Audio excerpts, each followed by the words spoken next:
de polícia judiciária militar vão estar cumprindo os mandados de prisão.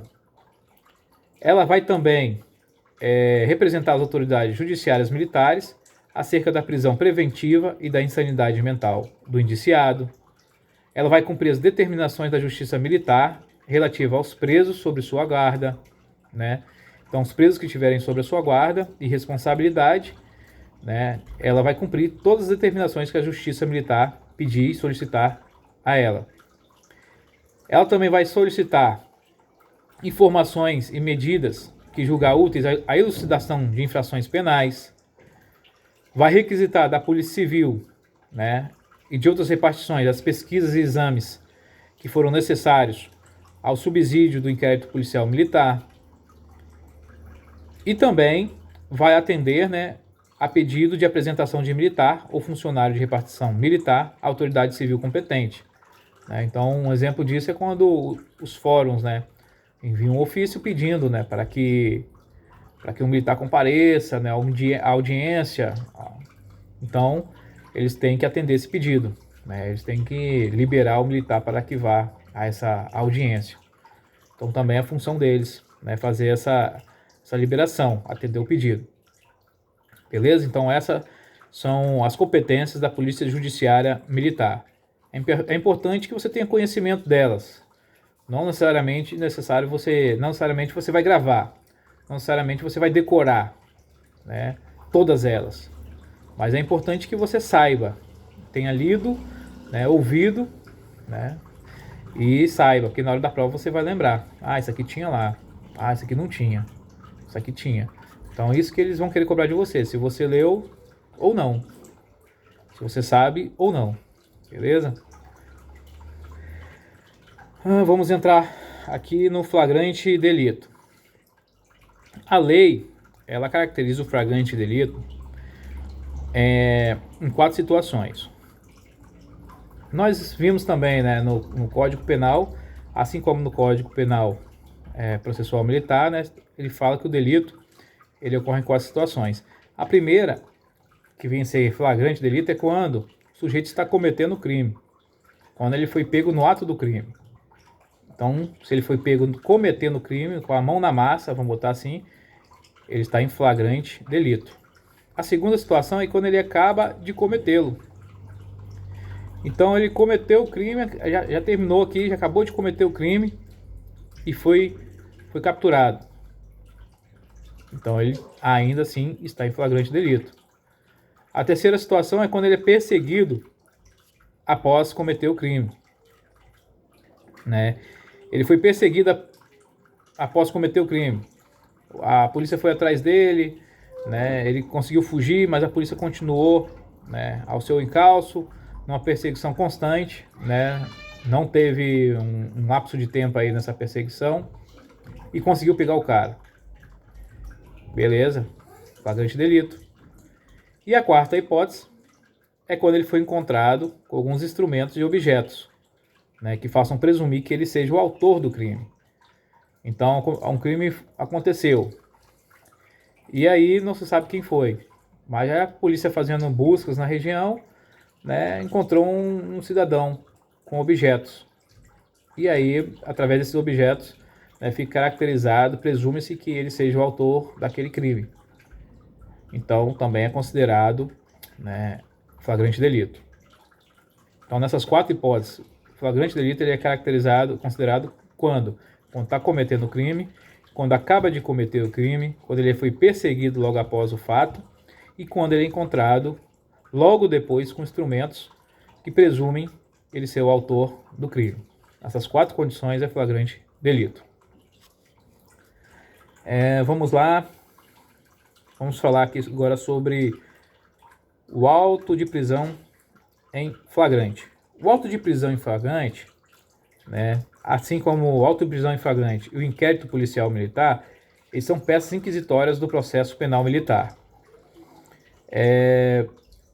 Antes do oferecimento da denúncia, né? Então, no caso, todos esses dois são peças assim de investigação, né, que não foi por ordem de juiz, não é algo consumado, não é algo que foi finalmente decidido. Então, por isso são peças inquisitórias, são peças iniciais, né? Aí, o auto de prisão em flagrante, ele pegou o seu elemento ali, né, na prática do crime, mas ainda vai ser feita uma apuração da situação, né? Vai ser feito todo um procedimento, né, para colher informação, né, desse crime, e aí o juiz ele vai dizer se ele vai continuar preso ou não. Então, auto de prisão em flagrante, por isso que ele é uma peça inquisitória. Ele não foi algo, não é um mandado de prisão assinado por um juiz. Ele é algo provisório, né? Ele tem um tempo para ser cumprido, entendeu? E o auto de prisão em flagrante, ele vai ser sempre presidido por um oficial. Então, sempre vai ter como presidente do auto de prisão em flagrante delito, né, nas situações aqui de militares, vai ser sempre um oficial, que vai ser o presidente do auto de prisão em flagrante, né? No auto de prisão em flagrante também, ele vai ser ouvido na seguinte ordem. Ele tem todo um procedimento e tem uma ordem para ser cumprida. Quando for elaborado o auto de prisão em flagrante, vai ter que se ouvir primeiro o condutor do auto de prisão em flagrante, aquele que estava lá no momento, né, em que foi dada a prisão em flagrante, aquele que conduziu essa prisão, ele vai ser ouvido primeiro. Depois que ouvir o condutor, vai ser ouvido as testemunhas. Depois que ouviu-se as testemunhas, vai ser ouvida a vítima, se houver alguma vítima. Tem casos que não tem vítima. E depois, por último, vai ser ouvido o indiciado, aquele a quem está sendo imputado a culpa, o crime. Então, por último, o indiciado vai ser ouvido. Então, é nessa sequência. Primeiro o condutor, depois as testemunhas, depois a vítima e, por último, o indiciado. Beleza? E o interessante também aqui, no auto de prisão em flagrante, quando forem ouvidas essas pessoas que eu citei, o condutor e a testemunha, eles têm a obrigação de dizer a verdade. Então, quando for ouvido o condutor do auto de prisão em flagrante e as testemunhas, eles são obrigados a dizer a verdade. Se eles mentirem aqui, nessa confissão deles, pode ser imputado crime a eles. Então, eles têm a obrigação de falar a verdade dos fatos. Já o ofendido, aquele que está sendo acusado, ele não é obrigado a dizer a verdade. Ele pode ficar quieto. Mas, se ele falar alguma coisa, ele não pode citar nenhum fato inexistente, né, que não aconteceu, e nem algo calunioso. Ele não pode sair inventando história e também falar algo calunioso. Não pode. Ele pode ficar quieto, né? Ele pode se calar, ele pode negar a falar. Mas falar algo inexistente, fatos inexistentes ou caluniosos, ele não pode fazer isso. O acusado, né, o que é o indiciado, ele não pode falar fatos inexistentes e nem fatos caluniosos. Beleza? E aí, o auto de prisão em flagrante delito também, ele deve ser remetido, assim que ele foi concluído, ele tem que ser remetido imediatamente ao juiz competente, com cópia da prisão para a Promotoria da Justiça, da Auditoria Militar. Então, assim que ele foi finalizado esse auto de prisão em flagrante delito, tem que ser remetido ao juiz, né, da Auditoria Militar e enviar uma cópia também informando essa prisão à Promotoria, né, da Auditoria Militar.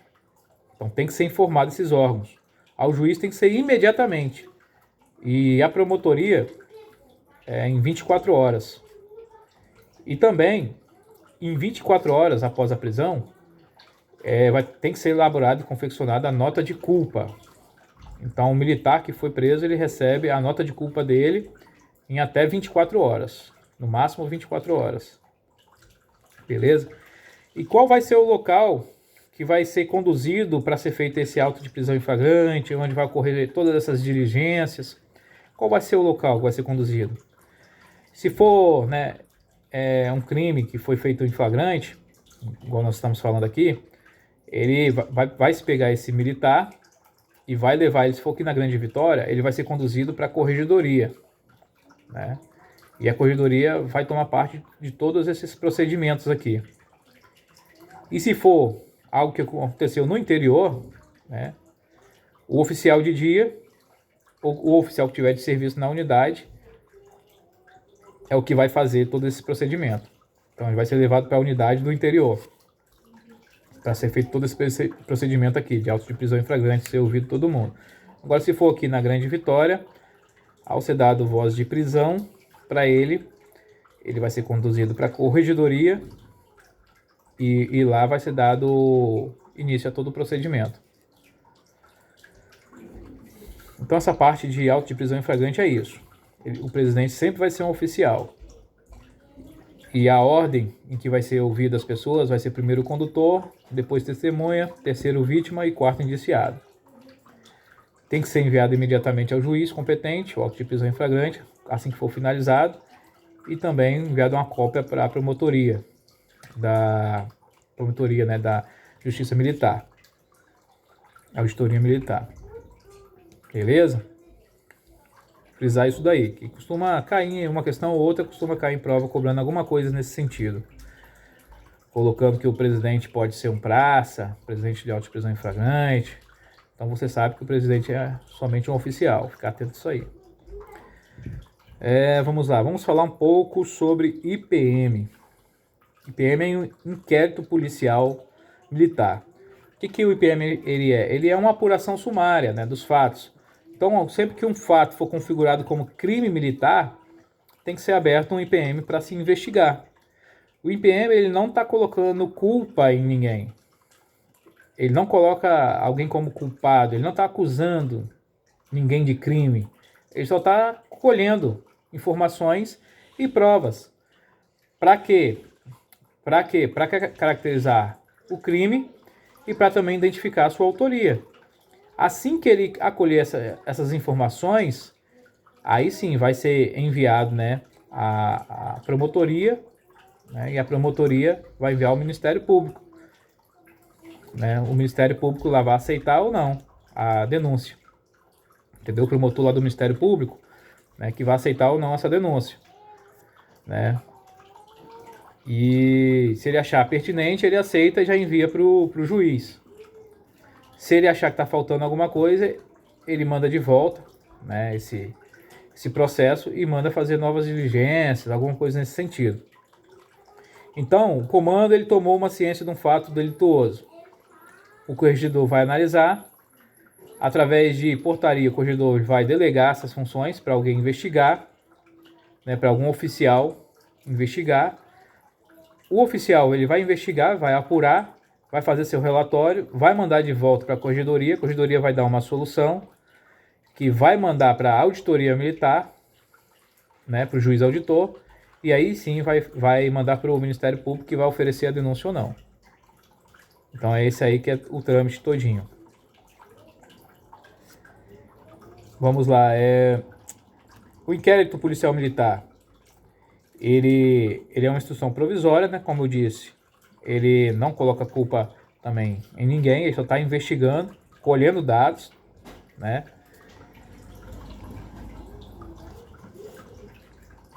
Ele também, para que ele colhe esses dados? Ele colhe esses dados para subsidiar a tomada de decisão do juiz, entendeu? Então o processo ele tem que ter fundamento. Como que eu vou entrar com uma ação, né, sem fundamento? Então ele tem que subsidiar, né, a auditoria militar. Ele tem que ter base para aquilo que ele está falando. Para isso que se abre o inquérito policial militar, para ter essa base, para ter esse fundamento. Vamos lá, vamos ver mais o que aqui. Interessante falar. Interessante falar também que o inquérito policial militar vai ter dois componentes aqui muito importantes para executar esse inquérito. O primeiro vai ser o encarregado de IPM, que eu falei que sempre vai ser um oficial. E o segundo é o escrivão de IPM, que vai ter a função de digitar os documentos pertinentes ao inquérito policial militar. O escrivão de IPM também vai comparecer ou acompanhar todos os atos de IPM. Ele vai guardar os autos do IPM, ele vai controlar os prazos de apuração, né? Ele vai também promover intimações. Então ele vai fazer tudo isso aí, é a função do escrivão de IPM. O escrivão de IPM, a lei vai falar o seguinte: quando o indiciado for um oficial, quando estiverem acusando um oficial de alguma coisa, quem vai ser escrivão de PM nesse caso? Vai ser um primeiro tenente ou um segundo tenente. Sempre que o indiciado for oficial, quem vai ser escrivão de PM vai ser um primeiro ou segundo tenente. Nos outros casos, quando o indiciado não for oficial, o escrivão de PM pode ser um sargento, um subtenente, um suboficial. Então você, que vai se formar sargento, você vai poder ser escrivão de PM. Você não vai poder ser encarregado de PM, porque encarregado de PM é só para oficial. Mas escrivão de PM você vai poder ser, desde que o indiciado não seja oficial. Porque se um indiciado for algum oficial da Polícia Militar, você não pode ser escrivão de PM. Só alguém que seja primeiro ou segundo tenente. Beleza? Fiz isso daí. Outra coisa também interessante, que apesar do escrivão de PM ele digitar toda a parte documental do IPM, mas quem vai confeccionar o relatório final do IPM não é o escrivão. Não é o escrivão que vai digitar o relatório final. Vai ser o encarregado do IPM que vai confeccionar esse relatório. Entendeu? Então é importante você lembrar isso daí também. E também, quem é que vai dar a solução do IPM, a solução final do IPM, não vai ser o encarregado do IPM. A solução final do IPM é sempre a autoridade delegante. É a autoridade que delegou para aquele oficial presidir, é ela que vai dar uma solução para aquele IPM. No caso, geralmente, é a corregedoria que vai solucionar, que pode concordar com o parecer do encarregado ou pode discordar, fundamentando esse parecer. Certo? Tem que motivar a solução, tem que ter motivação, tem que ter fundamento essa solução. Ela não pode apenas discordar e acabou, mas ela tem que dizer por que ela está discordando. Entendeu? E mesmo também que não haja prova de crime pelo militar, a autoridade de polícia, militar, não pode arquivar o IPM. Foi investigado, o militar, pela investigação, o militar não cometeu crime. Não cometeu crime nenhum. A autoridade ali não pode simplesmente arquivar o IPM. Uma vez que o IPM foi aberto, o único que pode arquivar o IPM é o juiz. Apenas o juiz que pode arquivar. Então tem que ser enviado para o juiz e ele tomar essa decisão de arquivar ou não. Beleza? A autoridade policial militar não pode arquivar IPM. Somente o juiz que arquiva inquérito policial militar. Agora, o encarregado de IPM, que vai ser sempre um oficial, na lei vai falar que sempre que possível, o presidente, que é o encarregado do IPM, ele tem que ser alguém da patente de capitão para cima. Tem que ser um oficial de posto não inferior ao de capitão. Então, assim, tem que ser pela lei que vai falar assim, olha o que a lei fala: será encarregado do inquérito, sempre que possível, oficial de posto não inferior ao de capitão ou capitão-tenente. Em se tratando de infração penal contra a segurança nacional, ser-lo-á sempre que possível oficial superior, atendendo em cada caso a sua hierarquia, se oficial ou indiciado. Então, sempre que for um crime contra a segurança nacional, o encarregado de IPM vai ser um oficial superior, de major para cima. E nos demais crimes, o encarregado de IPM vai ser no mínimo de capitão para cima. Entendeu? Pode ter algum caso que não tenha capitão disponível, não tem alguém disponível e aconteça de colocar algum oficial abaixo de capitão, um caso ou outro. Mas de preferência de capitão, o encarregado sempre vai ser de capitão para cima. Beleza? Vamos lá. Quando que vai ser instaurado o IPM? Em que situações que pode ser instaurado o IPM? O IPM ele pode ser instaurado em algumas situações. Em 6 situações fala aqui. De ofício. Quando que ele é instaurado de ofício? quando ele é instaurado diretamente pela autoridade militar, né? Chegou conhecimento de um crime no batalhão, então a autoridade militar ali imediatamente, né, o cartório já instaurou ele, já abriu esse IPM. Ele pode ser instaurado também por delegação da autoridade militar superior, ou seja, quando a corregedoria tomou conhecimento e delegou alguém para abrir o IPM. Ele pode ser instaurado por requisição do Ministério Público. Ele pode ser instaurado pelo Superior Tribunal Militar. Também pode ser instaurado a requerimento da parte do ofendido. O ofendido foi lá no Ministério Público, né? Fez sua denúncia no Ministério Público lá, né? Apresentou as provas. E aí sim, né? A partir desse requerimento dele, foi dado voz de abrir o IPM. E também pode ser instaurado o IPM quando foi feita uma sindicância. E aí essa sindicância ela mostrou que há indício de existência de infração penal militar. Há indício de crime penal militar. Então, esse resultado de sindicância vai ser instaurado o IPM. Beleza? Então é nesses casos aí que é instaurado o IPM.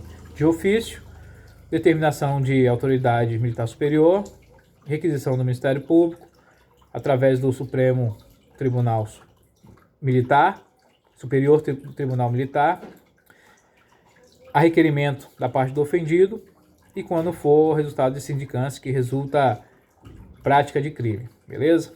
E qual é o prazo do IPM? Agora essa parte de prazo aqui, gente, fica muito atento porque é cobrado em prova. Essa parte aqui, ó, vocês têm que saber, o IPM ele tem um prazo para ser cumprido de 40 dias.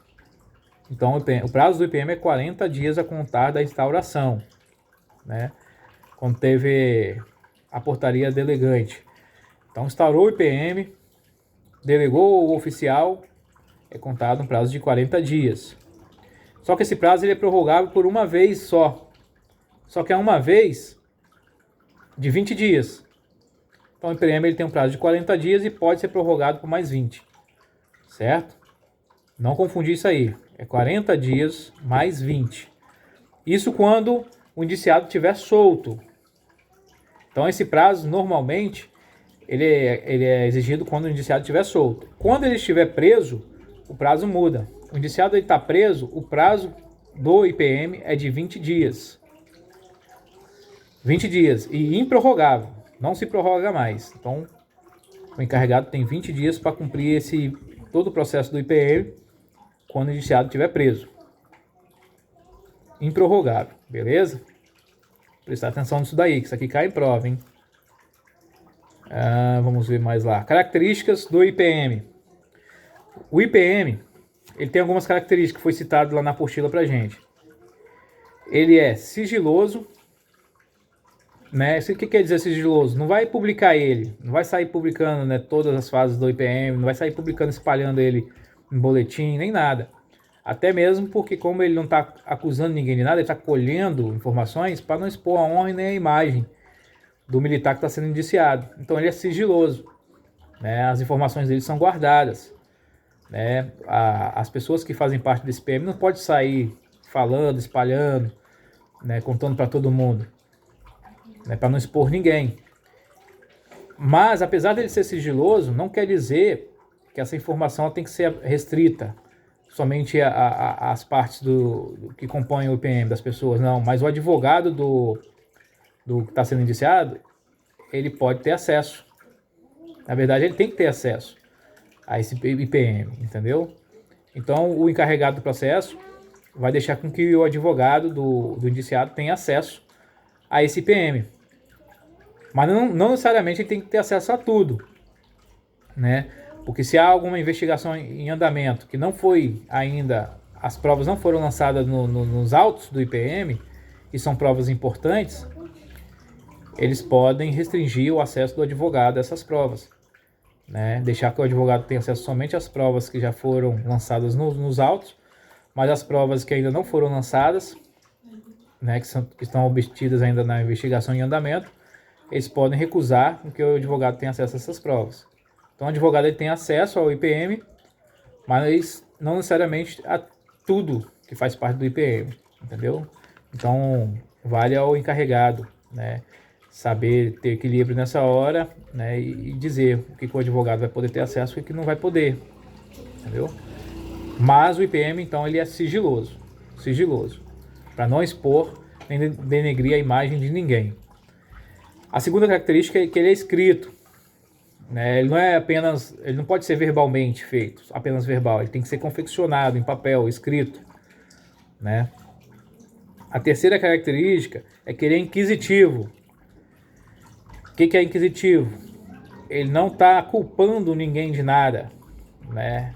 Então, como ele não culpa ninguém de nada, então não se admite nele também o contraditório nem a ampla defesa. Ele não está impondo culpa a ninguém.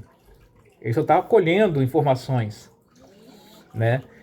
Então não tem contraditório nem ampla defesa. E não está culpando ninguém. Ele é inquisitivo. Ele é dispensável. Por que ele é dispensável? Porque para oferecer a denúncia, né, o Ministério Público não quer dizer que precisa necessariamente do IPM.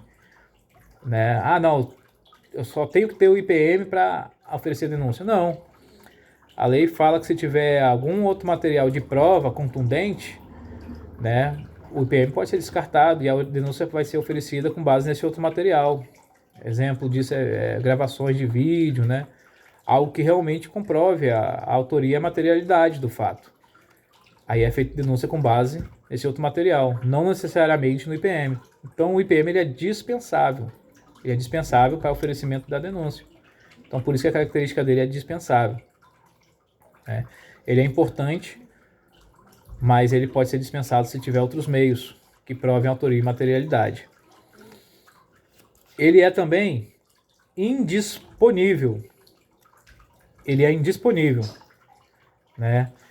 E uma característica aqui que vai falar muito bem do indisponível, vai falar que só o juiz pode arquivar o IPM. Só o juiz ele pode arquivar. E quando um particular deu entrada, né, ele fez a sua representação para ser aberto esse IPM, ele também não pode mais voltar atrás. Então, por isso que ele é indisponível. Uma vez aberto, só o juiz pode arquivar. E o particular ele não pode também voltar atrás, falar que não quero ir para frente nesse IPM mais, quero desistir da ação. Não tem como mais. O IPM ele é indisponível. Ele também é oficial, né? Ele é feito pelos órgãos oficiais, né? Os órgãos oficiais de apuração, né? De crime militar. Então, são órgãos competentes, né? Que vão fazer esse IPM, por isso que ele é oficial. E ele é oficioso. Oficioso porque é obrigado a ter o IPM com a notícia do fato. A partir do momento que teve a notícia do crime, vai ter que ser aberto o IPM para apurar, né? Ele independe, né, de provocação, né, para que seja instaurado. Então, só com a notícia do fato já tem a base suficiente para que ele seja instaurado. É por isso que ele é oficioso. Então, as características do IPM são sigiloso, escrito, inquisitivo, dispensável, indisponível, oficial e oficioso. Beleza? Vou gravar isso daí.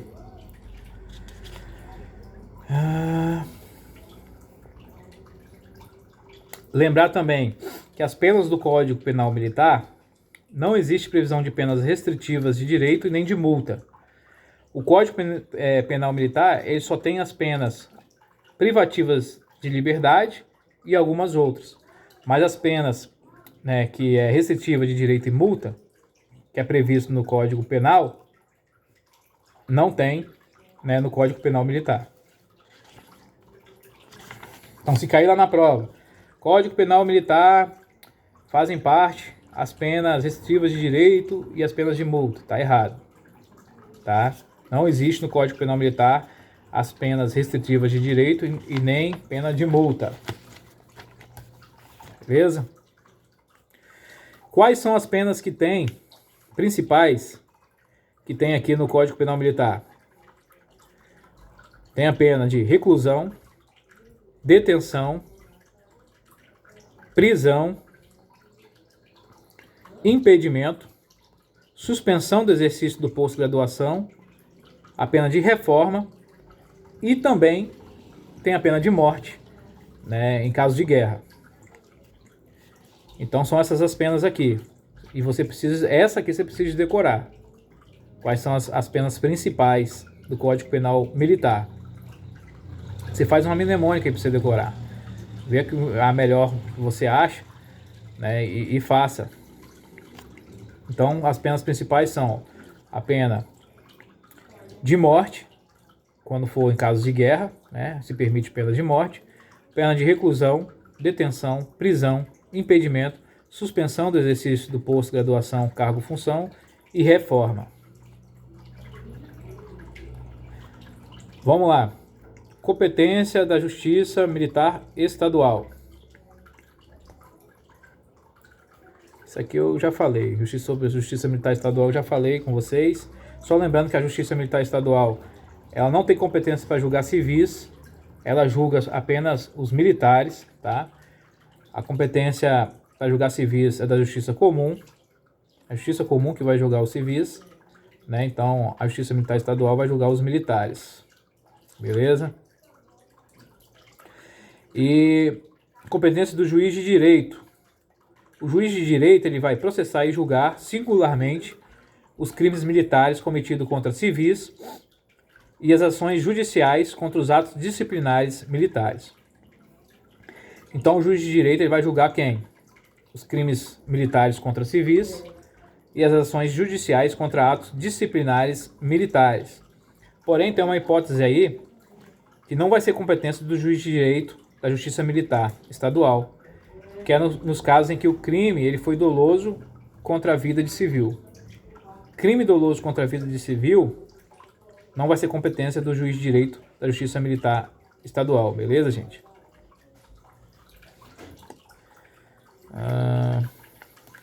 Vamos aqui.